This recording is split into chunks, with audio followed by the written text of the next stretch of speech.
Selamat pagi anak ibu semuanya. Apa kabar?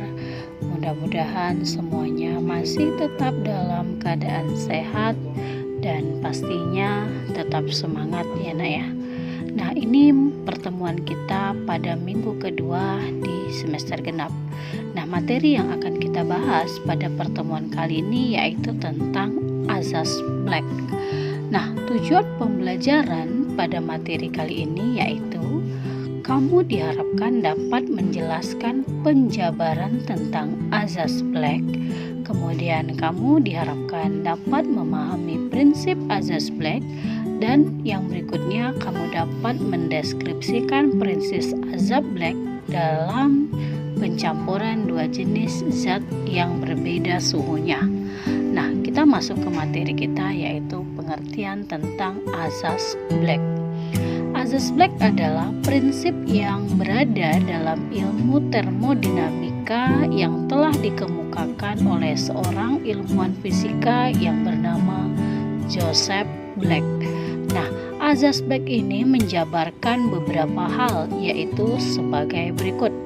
Yang pertama, jika dua buah benda yang berbeda yang dalam suhunya dicampurkan, benda yang panas akan memberi sebuah kalor pada benda yang dingin sehingga suhu tersebut akhirnya sama.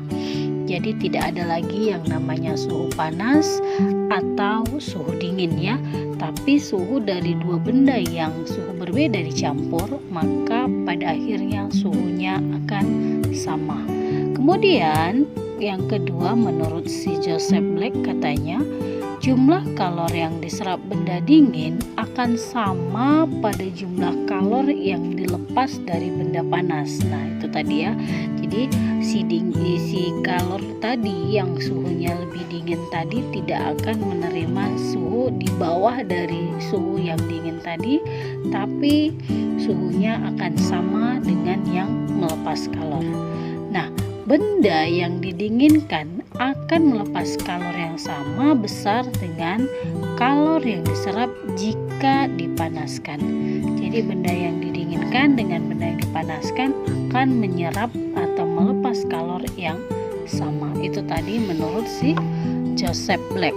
Nah, jadi berdasarkan penelitian dari si Joseph Black, maka dia menyimpulkan azas Black dalam suatu bunyi yaitu pada pencampuran dua zat, banyaknya jumlah kalor yang dilepas zat yang suhunya lebih tinggi sama dengan banyaknya jumlah kalor yang diterima oleh zat yang suhunya lebih rendah. Itu dia. Nah, kalau kita masukkan ke dalam rumus matematisnya, rumus azas Black bisa kita simpulkan dalam persamaan Q lepas sama dengan Q terima. Nah, di awal Q itu adalah jumlah kalor. Di situ sudah Ibu jelaskan ya. Simbol Q itu menyatakan jumlah kalor. Nah, di sini persamaan dari azas Black bahwasanya Q lepas sama dengan Q terima, artinya jumlah kalor yang melepas itu sama dengan jumlah kalor yang menerima, itu ya. Nah, sehingga kalau kita substitusi ke dalam persamaan, kita ingat kemarin persamaan Q jumlah kalor itu Q sama dengan M kali C kali delta T. Delta T itu perubahan suhu, M-nya itu massa, C-nya itu kalor jenis. Maka sesuai dengan rumus azas Black, Q lepas sama dengan Q terima, maka kita substitusi persamaannya, maka persamaannya menjadi MC delta T, M lepas, C lepas kali delta T lepas sama dengan M terima, C terima kali delta T terima. Delta T itu kalau kita perhatikan sesuai dengan azas Black ada pencampuran, berarti ada suhu yang tercampur. Di sini kita harus bisa membedakan antara kalau suhu yang menerima, suhu yang melepas dengan suhu campurannya. Jadi kalau dia melepas, maka persamaannya menjadi M lepas kali C lepas kali T melepas dikurang T campuran. T itu suhu, sedangkan persamaan untuk kalor yang menerima M terima kali C terima kali T delta T-nya T campuran kurang T terima. Itu dia ya. Jadi kamu harus perhatikan persamaan yang kita gunakan. Nah, di sini apa itu M, apa itu C, apa itu delta T atau T1, T2 atau TC. Di sini ada keterangannya Ibu buat bahwasanya kalau di sini tadi kita pakai persamaannya M1 dengan M2, maka M1 itu mengartikan dia lepas, sedangkan M2 itu dia yang menerima. Ya. Jadi kalau di sini M1 berarti massa benda yang pertama dengan suhu yang tinggi, sedangkan M2 itu massa benda yang kedua dengan tingkat suhunya yang lebih rendah. Sedangkan C itu sama-sama kalor jenis, hanya kalau kita perhatikan C1, C2, kita perhatikan jenis bendanya. Nah, minggu lalu kamu sudah saya suruh untuk menentukan tabel kalor jenis berbagai zat. Jadi di situ untuk kalor jenis bendanya merupakan konstanta sesuai dengan jenis zatnya. Sedangkan T1 itu suhu awal benda pada saat suhu yang tinggi, sedangkan T2 ini suhu awal benda pada saat suhu yang rendah, sedangkan TC di sini suhu campuran atau suhu akhirnya. Itu dia arti dari simbol-simbol pada rumus kalor ya. Kalau kita perhatikan ke contoh soal, di sini ada Ibu ambil dua jenis contoh soalnya. Kalau coba kita perhatikan ya untuk soal yang pertama. Pada soal yang pertama itu perhatikanlah gambar di bawah. Ada gambar di sini, ada Ibu sajikan. Jika volume air pada gelas B, perhatikan gelasnya, adalah setengah dari volume yang ada pada gelas A, maka berapakah suhu campurannya pada gelas C? Di situ ya. Jadi di sini yang diketahui adalah volume air di gelas A dengan gelas B, kemudian yang ditanya adalah suhu campurannya. Jadi kita substitusi ke dalam persamaan. Sebelum kita substitusi, kita buat dulu yang diketahui. Tadi di situ katanya volume benda A sama dengan setengah volume benda B. Kemudian kalau diketahui volume, maka di sini kita bisa cari massa jenisnya ya. Kalau dia berhubungan dengan volume, kita cari massa jenisnya, di mana kita tahu persamaan massa jenis itu adalah Rho sama dengan M per V. Jadi di sini dari persamaan massa jenis, maka kita dapatkan ada rumus dari massanya. Massa sama dengan Rho kali V. Sedangkan suhu pada A dia katanya diketahui 25 derajat Celcius, suhu pada gelas B dia 40 derajat Celcius. Yang ditanya adalah suhu campurannya. Nah, kita substitusi ke dalam persamaan azas Black bahwa Q lepas sama dengan Q terima. Kita masukkan persamaannya. Q itu MC delta T. Delta T itu yang melepas, artinya suhu lebih tinggi dikurang suhu campuran. Maka persamaan jadi MB kali CB kali TB kurang TC. B itu artinya gelas B ya. Sedangkan A itu artinya pada gelas A. Jadi kita substitusi persamaannya MB CB TB kurang TC sama dengan MA CA TC kurang TA.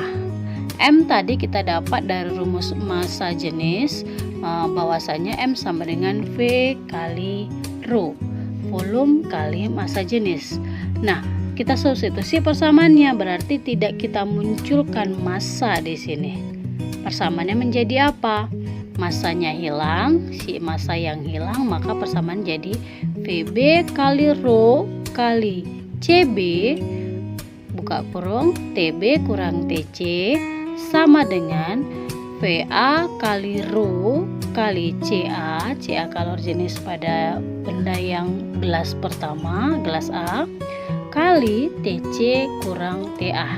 Nah, dikarenakan sama-sama air jenis zatnya, maka massa jenis dan kalor jenis itu bisa kita hilangkan, kita coret.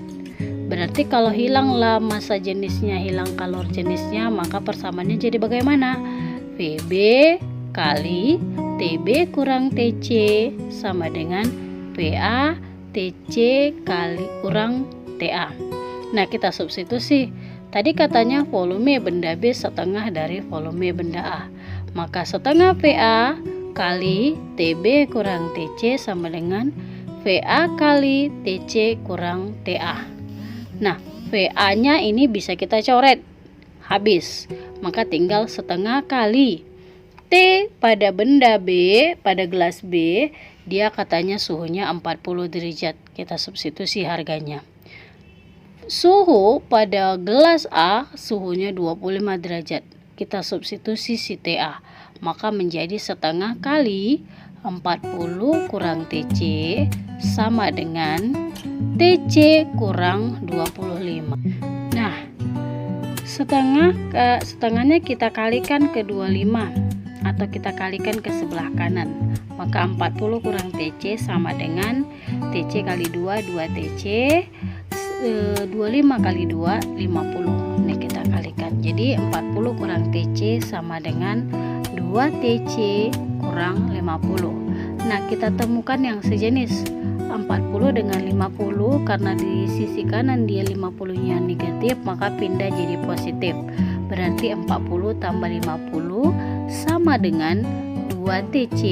Ini juga negatif, kita pindahkan maka jadi positif, tambah TC. Nah, 40 tambah 50 90. 2 TC tambah TC, kalau tidak dibuat harganya di depan maka koefisiennya sama dengan 1. Maka 2 TC tambah 1 sama dengan 3 TC. Maka TC sama dengan 90/3 sama dengan 30 derajat. Itu dia ya. Nah, untuk contoh dipahami agar kamu bisa lebih mengerti. Kemudian di sini ada Ibu kasih lagi contoh yang berikutnya. Sepotong logam dengan kalor jenis 0,2 kalori per gram derajat Celcius bermassa 100 gram bersuhu 30 derajat Celcius dimasukkan pada bejana berisi air yang bersuhu 90 derajat Celcius bermassa 200 gram. Jika kalor jenis air adalah 1 kalori per gram derajat Celcius dan pengaruh bejana diabaikan, tentukan suhu akhir dari logam tersebut. Nah, kita buat yang diketahui dari soalnya, maka yang diketahui kalor jenis logam. Kalor jenis itu C logam sama dengan 0,2 kalori per gram derajat Celcius, sedangkan massa logamnya dia 100 gram, kemudian suhu logamnya 30 derajat Celcius. Kemudian dimasukkan ke dalam bejana berisi air. Airnya bersuhu 90 derajat Celcius, berarti suhu air T air sama dengan 90 derajat Celcius bermassa 200 gram.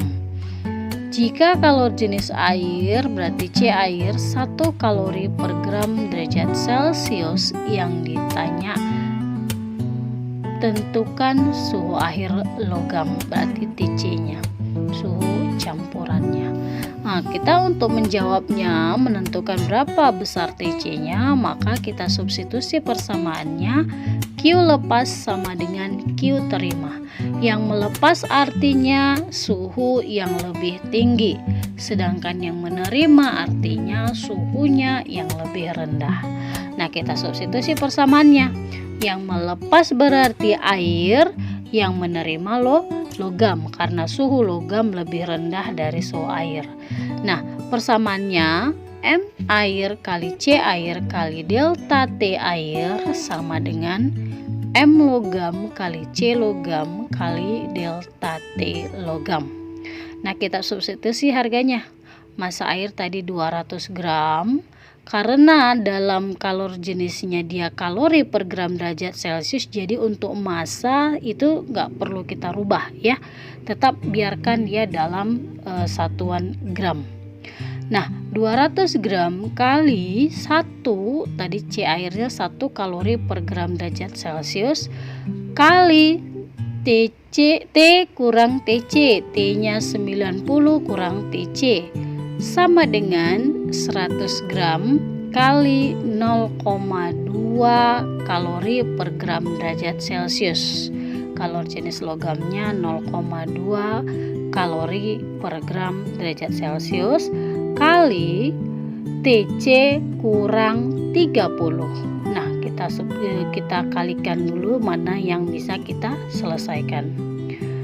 200 kali 1 kali 90 18.000, 200 kali 1 kali TC 200 TC, 100 kali 0,2 kali TC 20 TC, 100 kali 0,2 kali 30 maka 600. Setelah kita kalikan maka kita jumpakan yang sejenis.